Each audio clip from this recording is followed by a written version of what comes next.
You know the city Shuruppak, it stands on the banks of Euphrates? That city grew old and the gods that were in it were old.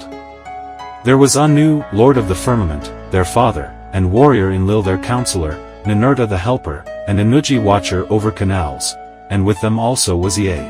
In those days the world teemed, the people multiplied, the world bellowed like a wild bull, and the great god was aroused by the clamor.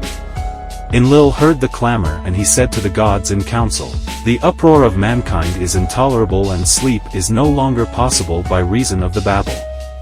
So the gods agreed to exterminate mankind. Enlil did this, but Ea because of his oath warned me in a dream. He whispered their words to my house of reeds, reed house, reed house. Wall, O wall, hearken reed house, wall reflect, O man of Shuruppak, son of Ubur-Tutu, tear down your house and build a boat, abandon possessions, and look for life, despise worldly goods and save your soul alive. Tear down your house, I say, and build a boat. These are the measurements of the bark as you shall build her, let hex beam equal her length, let her deck be roofed like the vault that covers the abyss, then take up into the boat the seed of all living creatures. When one had understood I said to my Lord, Behold, what you have commanded I will honor and perform, but how shall I answer the people, the city, the elders? Then Ea opened his mouth and said to me, his servant, tell them this, I have learnt that Enlil is wrathful against me, I dare no longer walk in his land nor live in his city, I will go down to the gulf to dwell with Ea my lord. But on you he will rain down abundance, rare fish and shy wildfowl, a rich harvest tide. In the evening the rider of the storm will bring you wheat in torrents. In the first light of dawn all my household gathered round me, the children brought pitch and the men whatever was necessary. On the fifth day I laid the keel and the ribs, then I made fast the planking.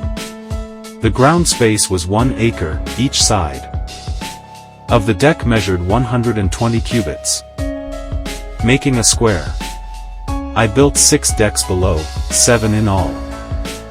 I divided them into 9 sections with bulkheads between. I drove in wedges where needed, I saw to the punt poles, and laid in supplies. The carriers brought oil in baskets, I poured pitch into the furnace, and asphalt and oil, more oil was consumed in caulking, and more again the master of the boat took into his stores. I slaughtered bullocks for the people, and every day I killed sheep. I gave the shipwrights wine to drink as though it were river water, raw wine, and red wine and oil and white wine. There was feasting then as there is at the time of the New Year's festival. I myself anointed my head. On the 7th day the boat was complete. Then was the launching full of difficulty, there was shifting of ballast above and below till 2/3 was submerged. I loaded into her all that one had of gold and of living things, my family, my kin, the beast of the field both wild and tame, and all the craftsmen.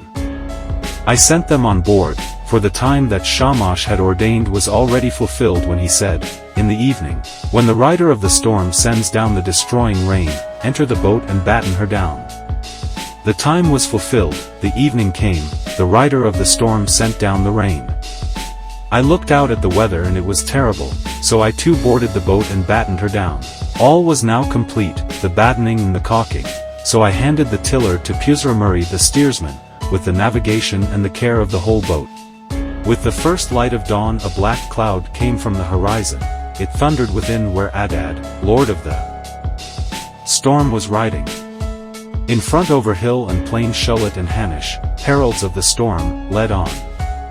Then the gods of the abyss rose up, Nergal pulled out the dams of the nether waters, Ninurta the warlord threw down the dikes, and the 7 judges of hell, the Anunnaki, raised their torches, lighting the land with their livid flame. A stupor of despair went up to heaven when the god of the storm turned daylight to darkness, when he smashed the land like a cup. One whole day the tempest raged, gathering fury as it went. It poured over the people like the tides of battle. A imam could not see his brother nor the people be seen from heaven. Even the gods were terrified at the flood, they fled to the highest heaven, the firmament of and they crouched against the walls, cowering like curs. Then Ishtar, the sweet-voiced queen of heaven, cried out like a woman in travail, "Alas, the days of old are turned to dust because I commanded evil. Why did I command thus evil in the council of all the gods? I commanded wars to destroy the people, but are they not my people, for I brought them forth? Now like the spawn of Physh they float in the ocean." The great gods of heaven and of hell wept, they covered their mouths. For 6 days and 6 nights the winds blew, torrent and tempest and flood overwhelmed the world, tempest and flood raged together like warring hosts. When the 7th day dawned the storm from the south subsided, the sea grew calm, the flood was stilled. I looked at the face of the world and there was silence, all mankind was turned to clay. The surface of the sea stretched as flat as a rooftop, one opened a hatch and the light fell on my face. Then I bowed low, I sat down and I wept, the tears streamed down my face, for on every side was the waste of water. I looked for land in vain, but 14 leagues distant there appeared a mountain, and there the boat grounded. On the mountain of Nizar the boat held fast, she held fast and did not budge. One day she held, and a second day on the mountain of Nizar she held fast and did not budge. A third day, and a fourth day she held fast on the mountain and did not budge, a fifth day and a sixth day she held fast on the mountain. When the 7th day dawned I loosed a dove and let her go.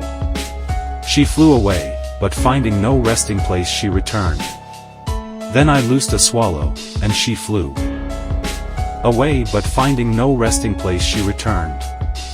I loosed a raven, she saw that the waters had retreated, she ate, she flew around, she cawed, and she did not come back. Then I threw everything open to the 4 winds, I made a sacrifice and poured out a libation on the mountain top. 7 and again 7 cauldrons I set up on their stands, I heaped up wood and cane and cedar and myrtle. When the gods smelled the sweet savor, they gathered like flies over the sacrifice. Then, at last, Ishtar also came. She lifted her necklace with the jewels of heaven that once Anu had made to please her.